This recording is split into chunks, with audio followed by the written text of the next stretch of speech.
David Harper's shuttle touched down on Haven's Rest with the kind of gentle precision that suggested the planet was exactly what he'd been looking for. Quiet, peaceful, and far enough from Earth's corporate districts that emergency board meetings couldn't ruin his morning coffee.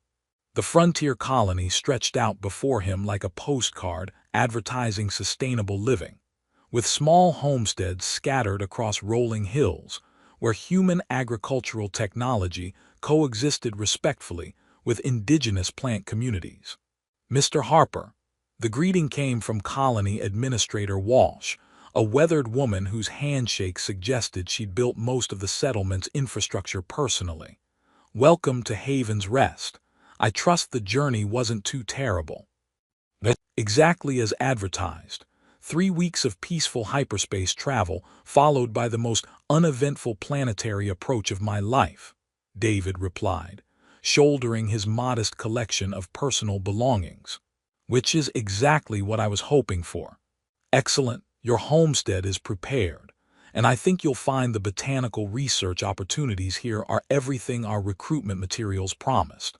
Walsh gestured toward a path that wound between crystalline formations and cultivated fields.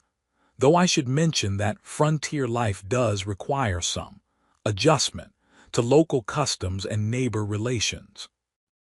David's homestead turned out to be a modest prefabricated structure, with excellent views of both the agricultural valleys and the forested hills where indigenous life flourished undisturbed.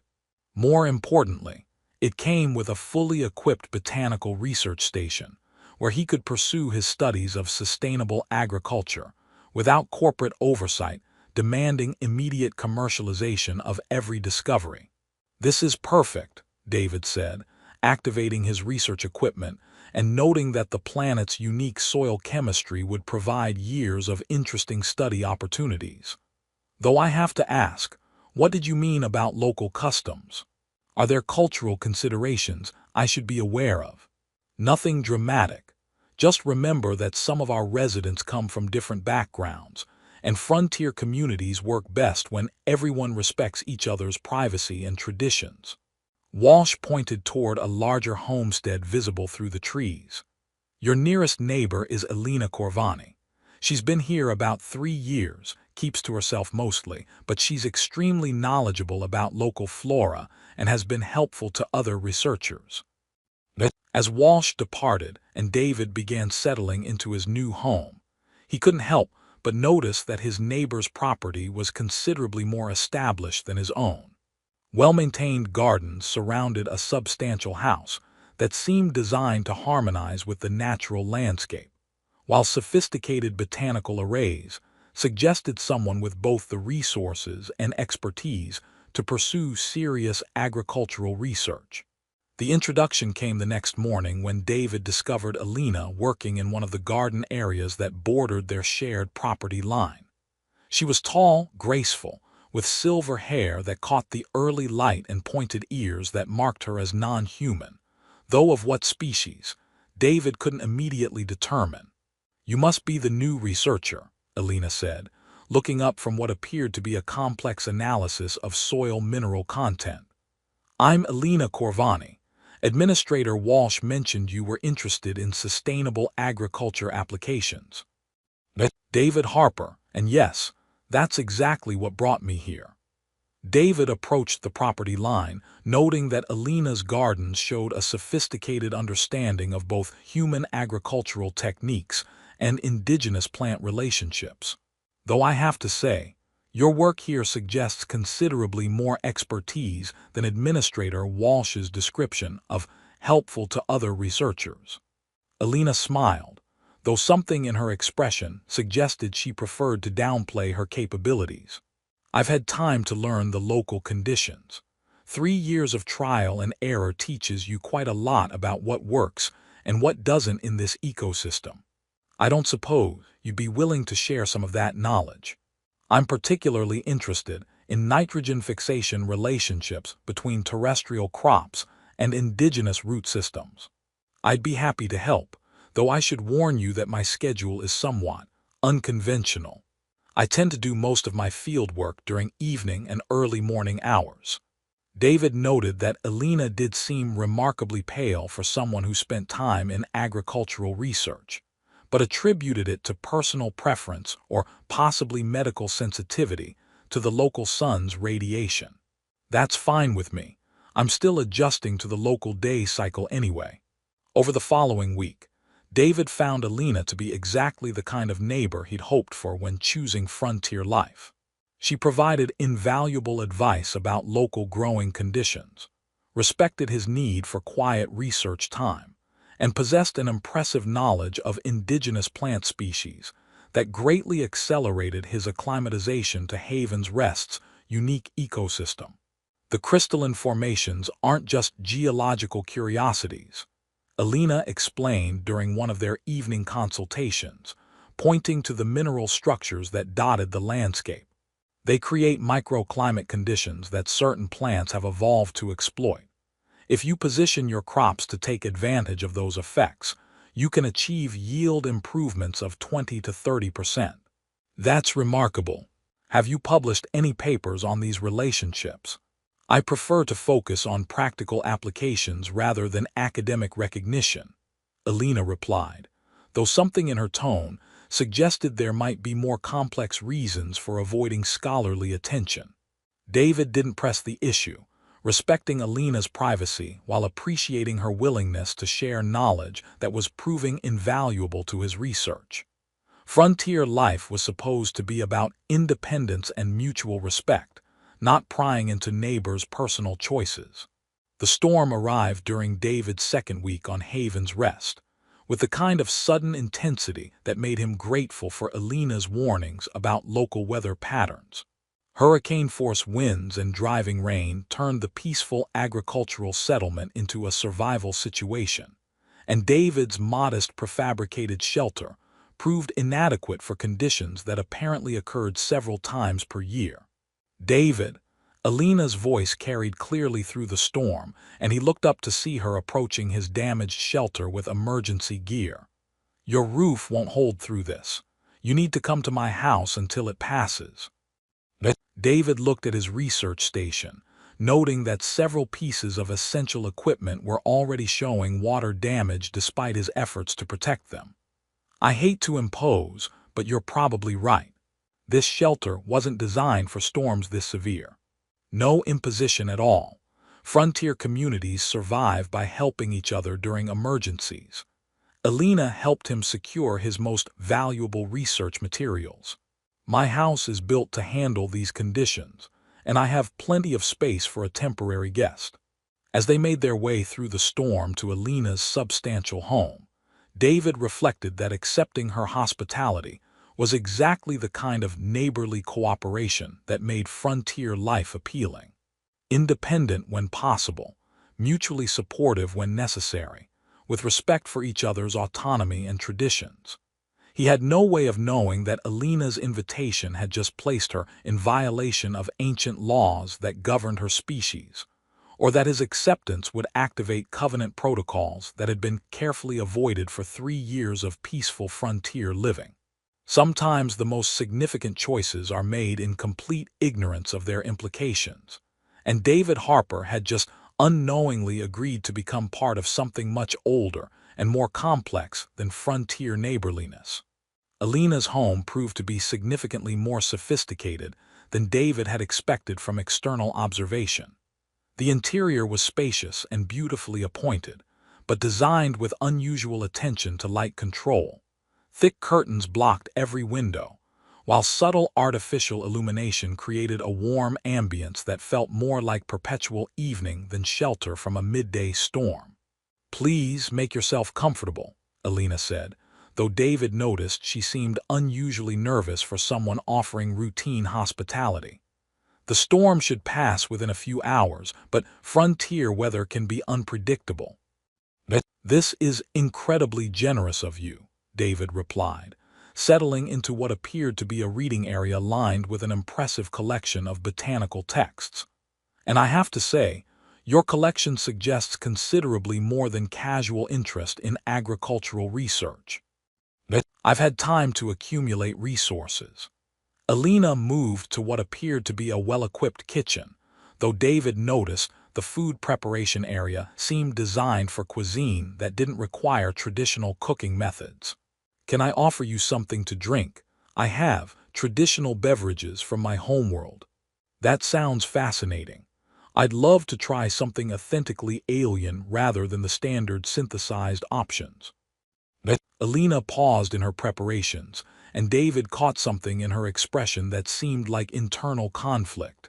"David, before I prepare anything, I should explain that my people have certain customs regarding hospitality that might seem unusual to human sensibilities. I'm interested in learning about different cultural traditions. That's part of what attracted me to frontier life. The opportunity to interact with species whose approaches to life might be completely different from human assumptions." "In that case," Alina said carefully, "I should mention that accepting food or drink in my home creates certain obligations according to the laws that govern my people. Not obligations for you," she added quickly, "but obligations for me that might complicate our neighborly relationship." David studied Alina's expression, noting genuine concern beneath her careful politeness. "What kind of obligations?" "The kind that require me to offer protection and certain forms of sustenance sharing that human biology isn't designed to handle safely." Alina moved to a cabinet that contained bottles filled with dark liquid that definitely wasn't wine. "My people are Velnathi. We require different forms of nutrition than most species." "Different how?" Alina turned to face him directly, and David noticed that her pale complexion and unusual strength suddenly made more sense when viewed in the context of species he'd encountered only in anthropological databases. "We require blood to survive," Alina said quietly.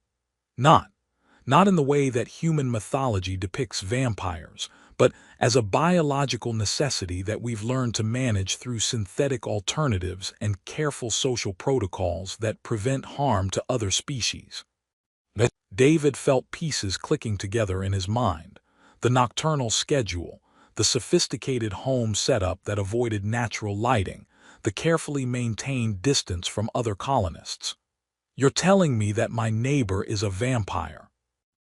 "Velnathi," Alina corrected. "Though the human term captures certain essential aspects of our biology, yes, and according to our ancient laws, offering hospitality to a guest means offering sustenance. That must be shared between host and visitor. Sustenance meaning blood, specifically my blood offered to you, and yours offered to me, creating what my people call the Sanguine Pact."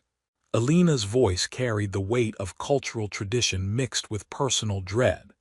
"It's designed to ensure that anyone who accepts shelter in a Velnathi home becomes bound to the family's protection network." David stared at Alina, processing information that made botanical research seem like a wonderfully simple pursuit. "And if I accept this Sanguine Pact, what exactly would that involve?" "You would gain access to my family's territorial networks and underground transportation systems, while I would become permanently responsible for your welfare and protection." Alina retrieved one of the bottles from her cabinet, and David could see that the dark liquid inside had a distinctly organic appearance. "But David, you should know that the pact also grants you legal authority over certain aspects of Velnathi governance, and that authority will make you a target for factions that have been hunting my people for generations." "Hunting you? For our blood, our transportation networks, and our longevity genetics. Human corporations have been systematically tracking Velnathi survivors to exploit our biological capabilities for commercial purposes." Alina poured the dark liquid into an ornate glass, and David realized he was looking at actual blood that had been prepared according to ceremonial requirements. "I moved to Haven's Rest specifically to avoid those complications, but refusing hospitality would violate everything my people believe about proper behavior toward guests." David looked at the glass Alina was offering him, understanding that his choice would determine not just their personal relationship, but her ability to maintain the careful balance she'd established between cultural obligations and survival necessities. "Alina," he said quietly, "what happens if I don't accept the pact?" "Then you remain safely human. I continue my careful isolation, and we maintain pleasant but distant neighborly relations that don't trigger ancient laws or attract corporate attention. And if I do accept it, then we become bound by covenants that will probably destroy the peaceful frontier life you came here to find, while possibly creating the kind of permanent partnership that my people haven't experienced in centuries." David studied Alina's face, seeing vulnerability mixed with hope and terror in her expression. Outside, the storm continued to rage, providing a suitable backdrop for making decisions that would reshape his understanding of community, responsibility, and the unexpected ways that accepting hospitality could transform someone's entire existence. "Alina," he said finally, reaching for the glass, "I came to Haven's Rest looking for something different from corporate life on Earth. I think this qualifies as different." Alina's relief was immediate and profound, though David caught something in her expression that suggested she was also terrified by the implications of what they were about to do. "Thank you," she whispered, "though I should warn you that Velnathi blood bonds are permanent, and that accepting this will change you in ways that human biology isn't designed to accommodate." "Change me how?" "Enhanced longevity, increased physical capabilities, and certain dietary requirements that will make it impossible to return to purely human existence." Alina raised her own glass, filled with what David assumed was his blood, though he couldn't remember when she might have obtained it. "The Sanguine Pact doesn't just create legal obligations, it creates biological ones." David looked at the glass in his hand, understanding that he was about to cross a threshold that would make his quiet botanical research career seem like preparation for something much more complex and permanent. "Well," he said, raising the glass in a toast, "here's to neighborhood cooperation and the unexpected consequences of accepting alien hospitality." As they drank, David felt something fundamental shift in his consciousness, not unpleasant, but like gaining access to awareness he hadn't known existed. Outside, the storm began to subside, but David had the distinct feeling that the most dramatic weather changes were just beginning in his personal life. Alina was watching him with an expression that mixed satisfaction with apprehension, and David realized that his peaceful retirement plans had just been permanently replaced by whatever responsibilities came with being blood bonded to a vampire neighbor who commanded ancient transportation networks and had been hiding from corporate exploitation for decades. He was beginning to suspect that this would either be the most interesting development of his life or the most spectacular failure of judgment in his personal history. Possibly both. The peaceful frontier morning that followed David's blood bonding was shattered by the arrival of 3 separate shuttle groups, each announcing their presence with the kind of bureaucratic authority that made corporate board meetings seem like casual social gatherings. David watched from Alina's kitchen window as representatives from Earth Corporate Council, Velnathi Traditional Authority, and several unidentified parties set up what appeared to be competing command posts around the settlement. "I take it this level of sudden attention isn't typical for Haven's Rest," David said, noting that Alina seemed remarkably calm for someone whose carefully maintained isolation had just been comprehensively destroyed. "The Sanguine Pact activation broadcasts certain energy signatures that can be detected by anyone monitoring Velnathi biological networks," Alina replied, checking displays that showed the approaching forces with disturbing precision. "I knew this would happen. I hoped we'd have more time to prepare." "Prepare for what exactly?" "Corporate exploitation teams wanting to capture us for blood extraction and network access. Velnathi traditionalists demanding that I dissolve the bond rather than contaminate our bloodline. And probably several intelligence agencies trying to determine whether this represents a threat to interspecies security protocols. Through the window, David could see Administrator Walsh approaching Alina's house, with the expression of someone whose quiet agricultural colony had just become the center of interstellar political attention. Behind her walked a stern-faced man in corporate attire, whose presence suggested that Earth-based interests were taking the situation very seriously.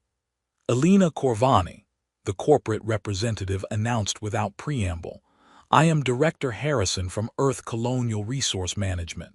We need to discuss your unauthorized sharing of alien biotechnology with a human citizen." "Director Harrison," Alina replied through the door's communication system, "I am not currently receiving visitors. Please coordinate any official inquiries through proper diplomatic channels." "Ms. Corvani, you have violated 17 regulations regarding interspecies technology transfer and created a security situation that requires immediate resolution. Open this door, or we will open it for you." David felt something shift in his awareness. Enhanced hearing, sharper vision, and an instinctive understanding of defensive capabilities that he definitely hadn't possessed 24 hours ago. "Alina, I'm getting the feeling that whatever the blood bond did to me includes some significant physical modifications. Velnathi biology enhances human capabilities in several ways," Alina confirmed, activating what appeared to be sophisticated security systems built into her home structure. "Increased strength, speed, and sensory acuity, plus access to energy networks that most species can't perceive." Energy networks. The transportation corridors my family maintains aren't just physical routes. They're quantum-encoded pathways that respond to Velnathi biometric signatures. Alina gestured toward a concealed entrance that was opening to reveal underground chambers David hadn't suspected existed. "Your blood bond grants you access to systems that span hundreds of light years." They descended into spaces that defied David's understanding of construction engineering, corridors that seemed to extend far beyond the physical boundaries of Alina's property, lined with crystalline formations that pulsed with their own internal light. The architecture felt ancient, purposeful, and designed to accommodate technologies that human science barely understood. "These are the evacuation routes," Alina explained as they moved through chambers filled with equipment that looked like transportation terminals. "My people built them during the Great Diaspora, when corporate hunting forced most Velnathi into hiding across frontier worlds." Corporate hunting. Velnathi blood extends human lifespan by decades and enhances physical capabilities beyond normal biological limits. Our transportation networks can move people and resources faster than conventional ships, bypassing established trade routes and regulatory controls. Alina activated displays that showed a vast network of connections spanning multiple star systems. Both capabilities are extremely valuable to organizations that profit from controlling access to longevity treatments and transportation monopolies. David studied the displays, recognizing economic patterns from his previous corporate experience. They're not just hunting individual Velnathi, they're trying to capture your entire infrastructure. Exactly. And the Sanguine Pact you've accepted grants you authority to activate evacuation protocols that could transport thousands of refugees to safety beyond corporate reach. A soft chime indicated activity in the upper levels of Alina's home, followed by the distinctive sound of forced entry. Alina's security displays showed multiple teams moving through her house with military precision, searching for access to the underground facilities. "They're not here to negotiate," David observed, noting the tactical gear and scanning equipment the intruders were carrying. "This is a capture operation." Director Harrison represents interests that have been systematically hunting Velnathi survivors for decades. They've learned that our blood bonds can be artificially maintained through technological means, allowing them to exploit our capabilities without our consent. And the Velnathi traditionalists. Elder Thankar's faction believes that blood bonds with non-Velnathi contaminate our racial purity and should be dissolved by any means necessary. Alina checked displays showing additional forces approaching the settlement. Both groups view you as either a valuable asset to be captured or a contamination to be eliminated.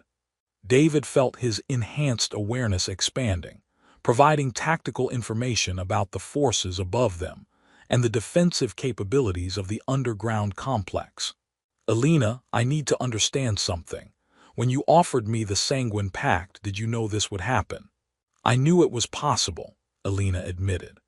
But I also knew that refusing hospitality would violate everything my people believe about proper treatment of guests, and that leaving you unprotected during the storm could have resulted in your death.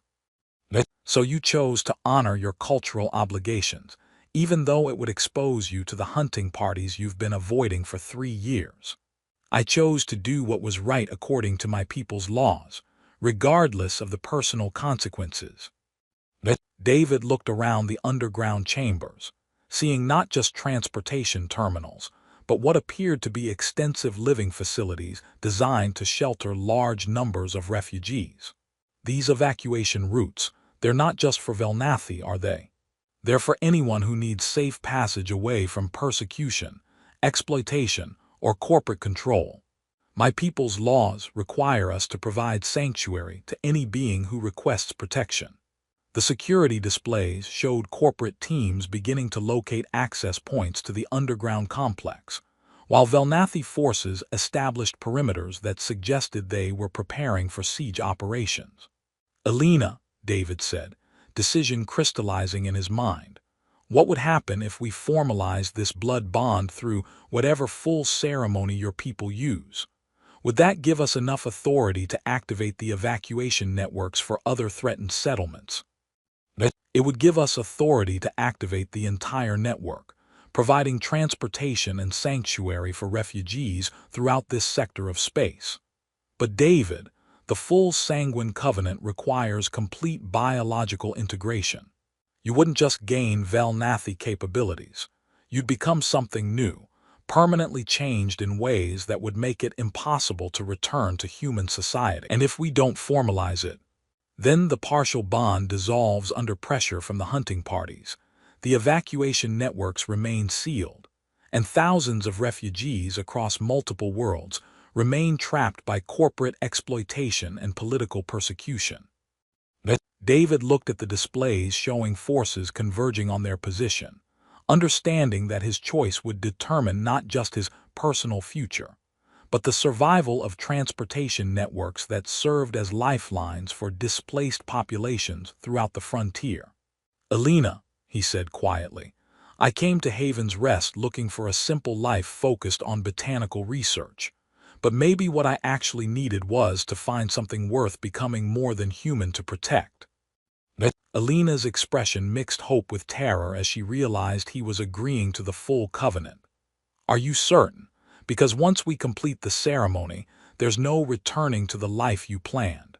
I'm certain, though I should probably mention that my experience with vampire transformation ceremonies is limited to human fiction, which I suspect isn't going to be particularly useful. The reality is considerably more complex, Alina said with a smile that showed Fang's David was just beginning to notice, but also more permanent.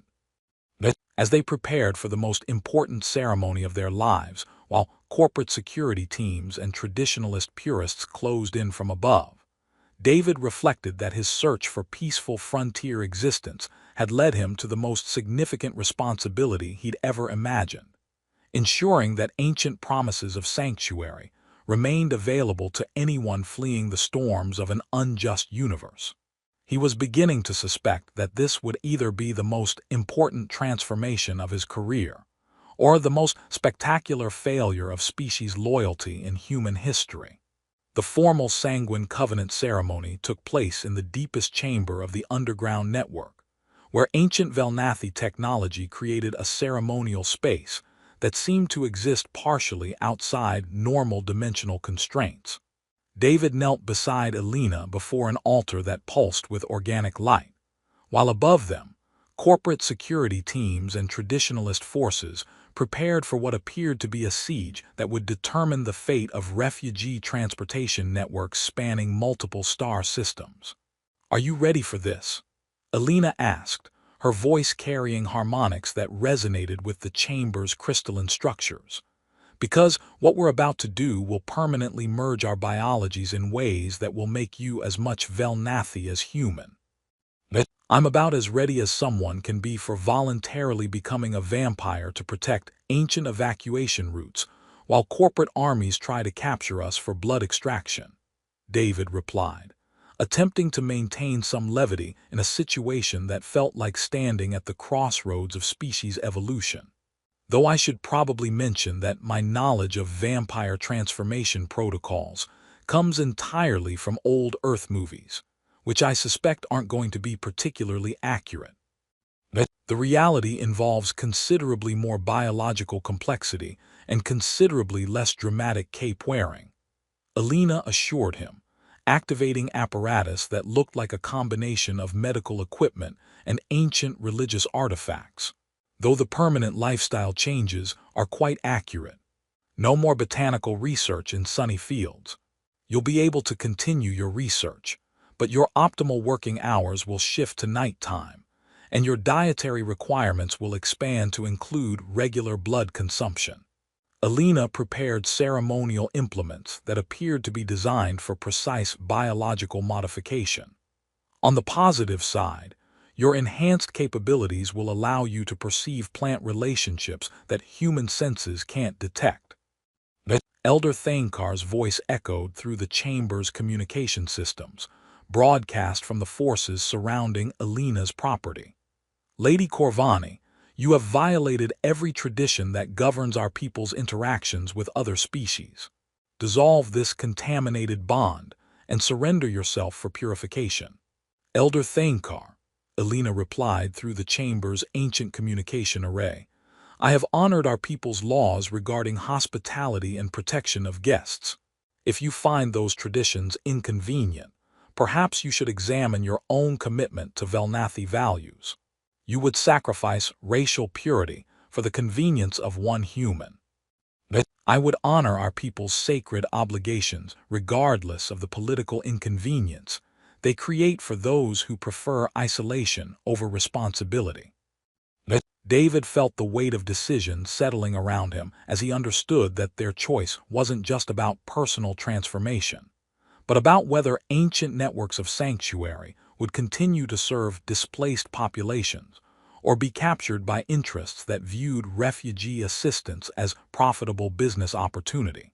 "Alina," he said quietly, "before we do this I need to know, what exactly will I become? Not just the capabilities but the responsibilities." "You'll become a network guardian, responsible for maintaining and protecting the evacuation routes that allow threatened populations to reach safety." Alina prepared the ceremonial chalice that would complete their biological integration. "Your enhanced lifespan will span centuries, during which you'll serve as bridge between species while ensuring that promises of sanctuary remain inviolate. Centuries of vampire diplomacy and refugee assistance. Centuries of serving something larger than individual survival or species loyalty." The chamber's defensive systems activated as corporate forces located the main access points and began attempting to breach the underground complex. Through their partial blood bond, David could sense the tactical situation developing above them. Military-grade equipment, biometric scanners designed to locate Velnathi energy signatures, and what appeared to be life support systems intended for long-term captivity of captured subjects.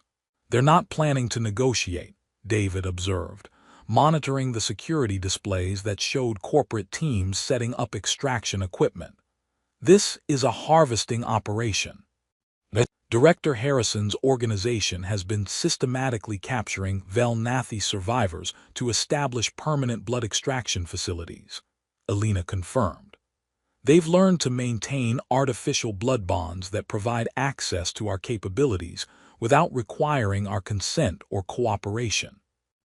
And they want to do the same thing with the transportation networks, converting evacuation routes into commercial shipping lanes, charging premium rates for services that were designed to be freely available to anyone seeking refuge.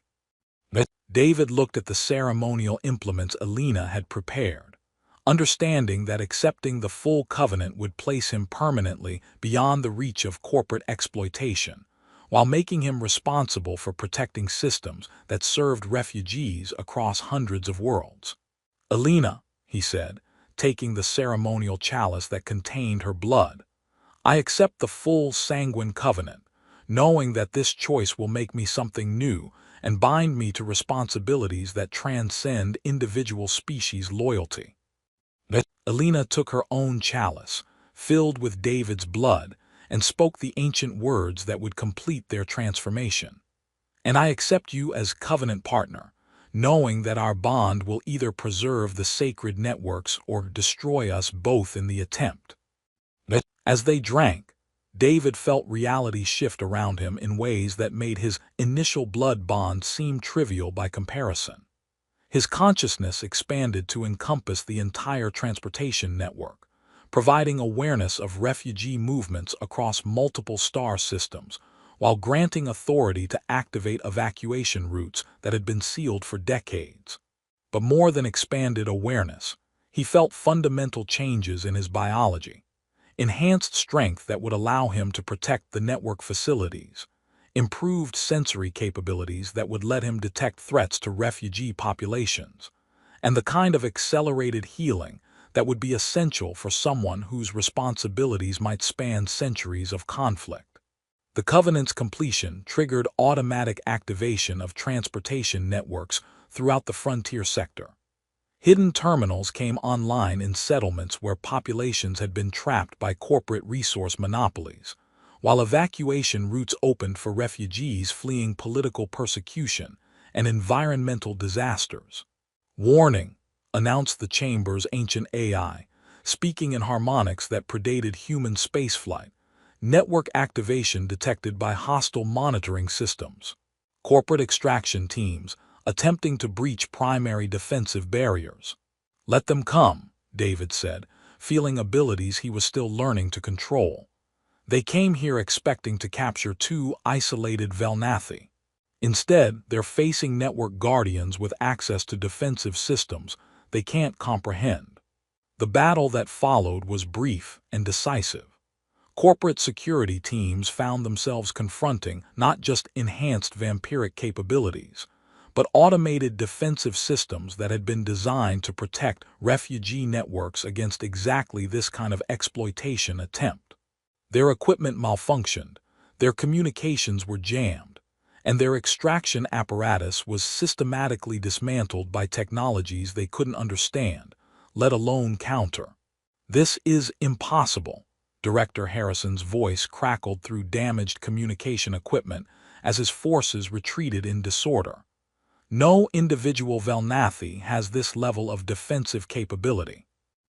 "Director Harrison," David replied, his voice now carrying harmonics that resonated through the network's communication systems, "you're not dealing with individual Velnathi anymore. You're dealing with network guardians who have authority over systems your corporate databases never suspected existed." Elder Thankar's traditionalist forces fared no better, discovering that their own people's defensive technologies now recognized David as a legitimate Velnathi authority, whose protection of the Covenant superseded their political objections to interspecies bonding. "This contamination will not stand," Elder Thankar declared as his forces were systematically disabled by the very networks they'd intended to purify. "The racial integrity of our people is preserved through honoring our sacred obligations to provide sanctuary for those who need protection," Alina replied, her voice now synchronized with David's through their completed bond. "If you find our people's highest traditions inconvenient, perhaps you should examine whether your politics have corrupted your understanding of Velnathi values."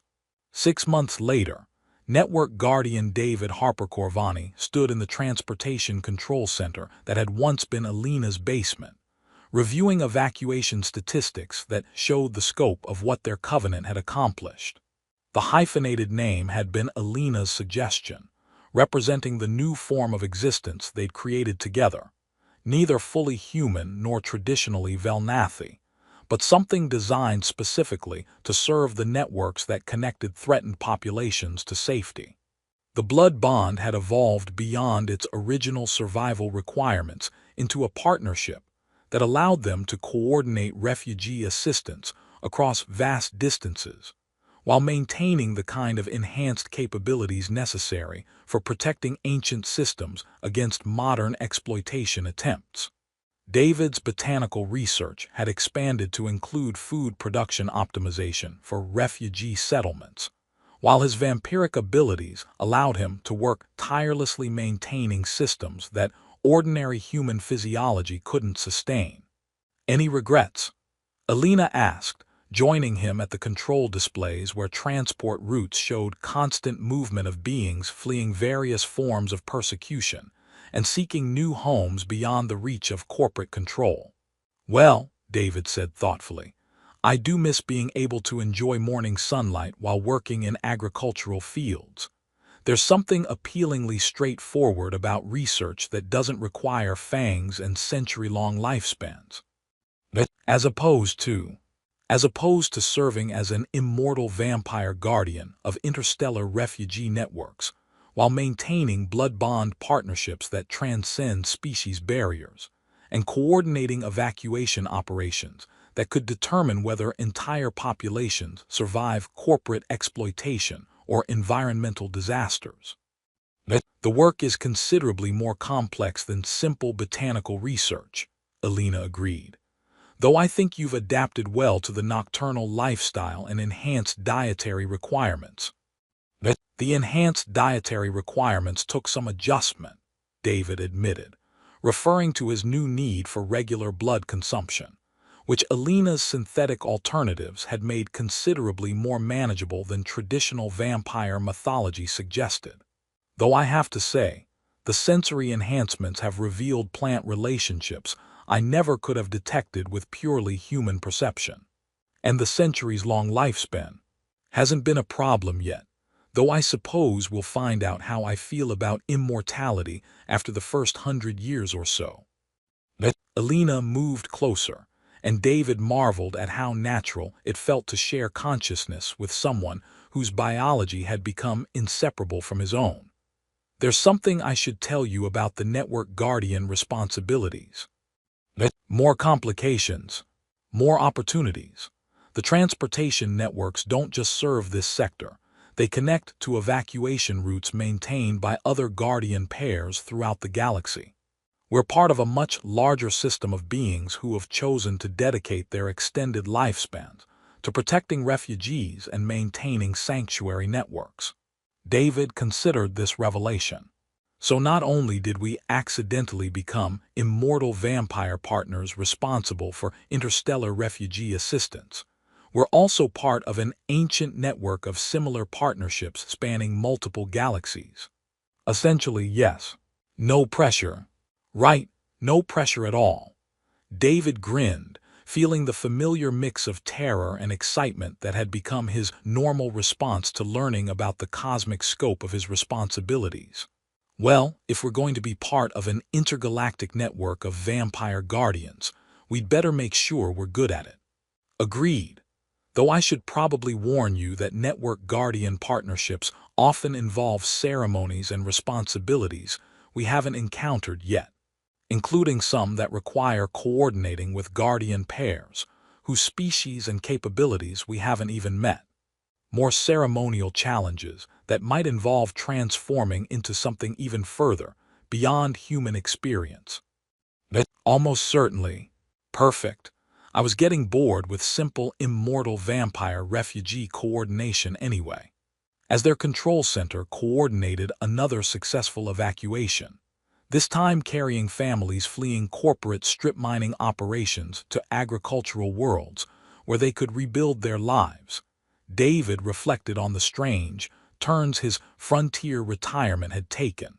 He'd come to Haven's Rest seeking quiet botanical research and peaceful neighbor relations. Instead, he'd found something that made both human and Velnathi existence seem like preparation for responsibilities that transcended individual species survival. The Sanguine Covenant had taught him that the most important transformations weren't about becoming more powerful, but about becoming more useful to beings who needed protection from forces too large for individuals to face alone. Sometimes the greatest service required accepting invitations to become something greater than what you were, even when that acceptance came with fangs, immortal responsibilities, and the knowledge that your peaceful retirement plans had been permanently replaced by sacred obligations to keep ancient promises of sanctuary. The blood bond with Alina had shown him that love could literally transcend biological limitations, creating new forms of existence that served purposes larger than individual happiness or species loyalty. It was probably the most complex botanical research